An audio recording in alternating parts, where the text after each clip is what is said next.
The rain fell in thin silver lines against the cracked windshield of Amelia's car. The old sedan smelled of damp clothes, stale coffee, and quiet despair. She had been sleeping there for weeks, parked behind an abandoned gas station, hidden from curious eyes.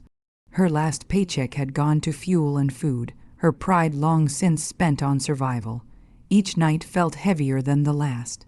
The world had shrunk to the size of that car seat, a cold pillow, a blanket too thin to hold back loneliness.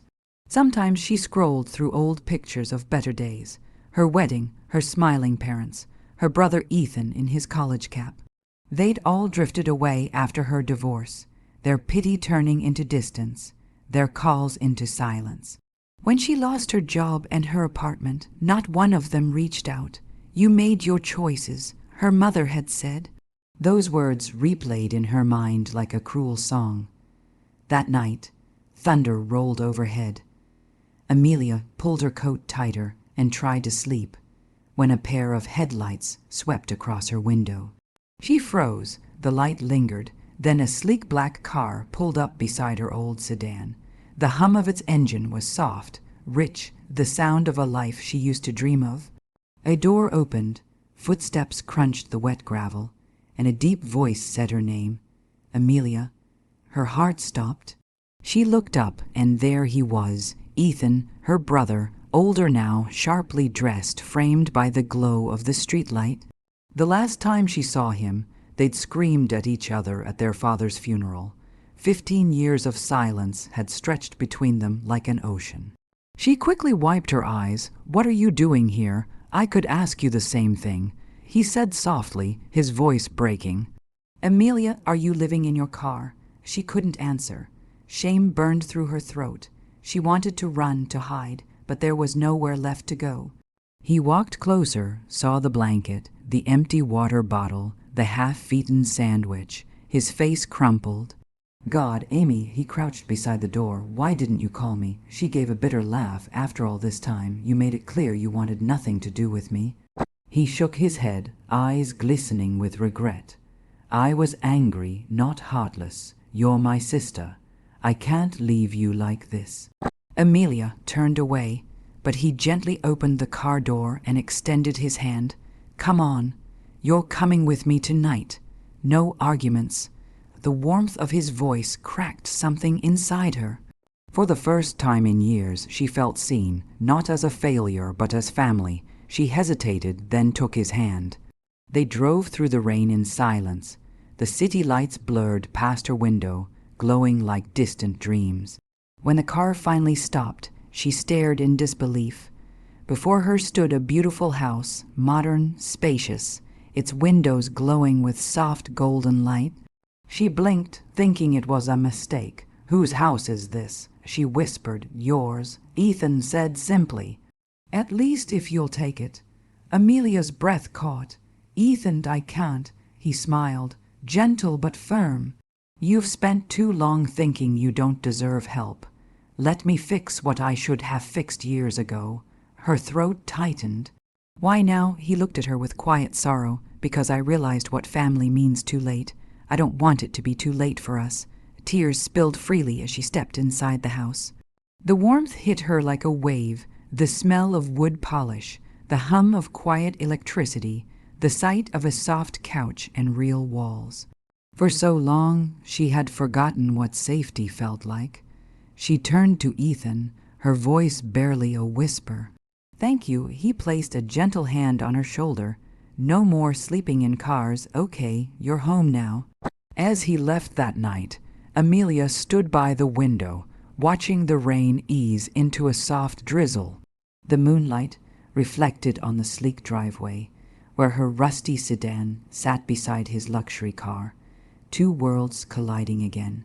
For the first time in years, she allowed herself to believe that maybe, just maybe, life was giving her a second chance. But deep inside, a small voice whispered, second chances often come with a price. The next morning, sunlight streamed through tall windows, painting the marble floor in golden stripes. Amelia blinked against the brightness. For a moment, she forgot where she was. No rattling car door, no engine hum, no cold air biting her skin. Just quiet, warm air and the faint smell of fresh coffee. Ethan was already there, sitting at the breakfast counter with 2 mugs. "Morning, sleepyhead," he said with a soft smile. "You look like you finally slept." Amelia ran a hand through her tangled hair, embarrassed. "I can't believe I'm in a real bed again," he chuckled. "You deserve that and more." She hesitated before asking, "Why are you doing all this for me, Ethan? The house, the food, it's too much." He grew serious. "You're my sister. I've had money for years, but I never had peace knowing you were out there struggling. I want to help you rebuild."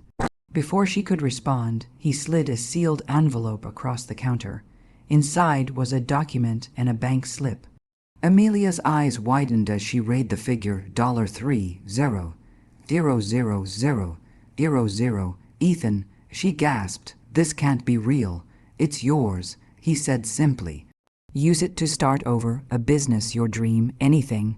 I want you to have the life you deserve." Her hands trembled. "I don't know what to say."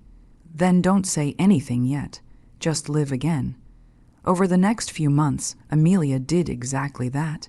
She started a small home decor studio, crafting simple pieces inspired by the nights she spent in her car: lanterns, soft blankets, wooden carvings that symbolized warmth and survival. Her story touched people, and soon orders poured in. Every morning she woke to purpose. Every evening she looked around her home and whispered, "Thank you, Ethan." But peace has a way of drawing shadows. One evening, while packing orders, her phone buzzed. Mom, a name she hadn't seen in years. Her heart skipped. She hesitated, then answered, "Amelia." Her mother's voice was syrupy sweet. "It's been so long, dear. We heard you're doing well. Your father and I were just saying how proud we are of you." Amelia froze. Pride, the same parents who'd called her a disgrace when she lost everything. She wanted to hang up, but guilt chained her tongue. "Thank you," she said cautiously. "Oh, and your cousin Laura was asking about you." Her mother continued quickly. "She's been having such a hard time lately, and your ex-husband, Daniel, he mentioned wanting to make amends. You should all get together." Amelia's stomach knotted. She could hear the old manipulation in her mother's tone, sweetened poison disguised as love. Later that week, the calls multiplied, Laura inviting her to lunch, Daniel just checking in. Her parents suddenly eager to visit. Ethan noticed her change in mood. "You okay?" he asked one evening. Amelia forced a smile. "Just hearing from old ghosts." He frowned. "Be careful. Not everyone comes back with good intentions." She nodded, pretending she wasn't bothered. But deep inside, an unease began to grow. Her family had abandoned her when she was worthless. Now that she had something, a house, a business, and $3 million, they suddenly remembered her name.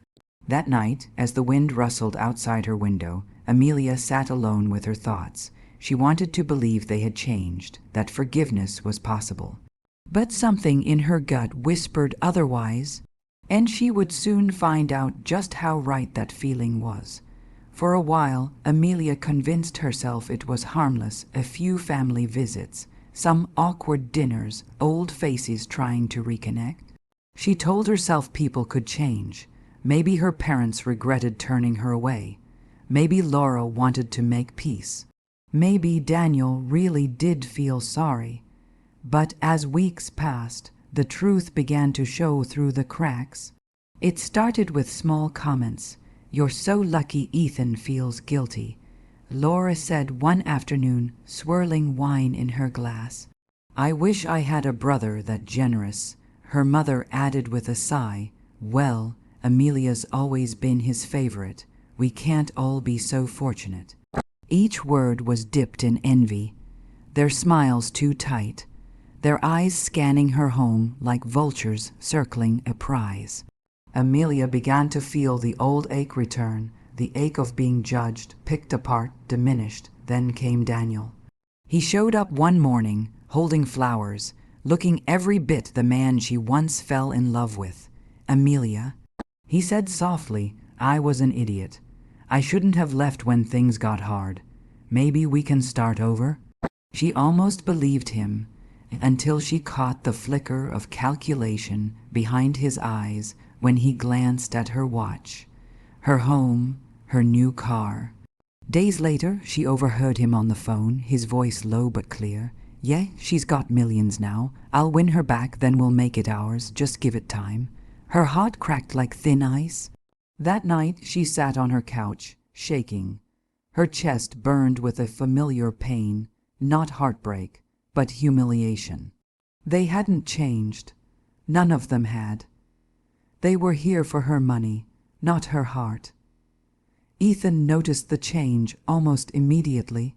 Amelia, he said, placing a hand on her shoulder, you've been quiet lately. What's going on? She hesitated, torn between shame and anger. They're using me, she whispered finally, all of them. I thought maybe this time would be different. Ethan's eyes darkened. They've contacted me too. Your father said you were struggling to manage your finances. Laura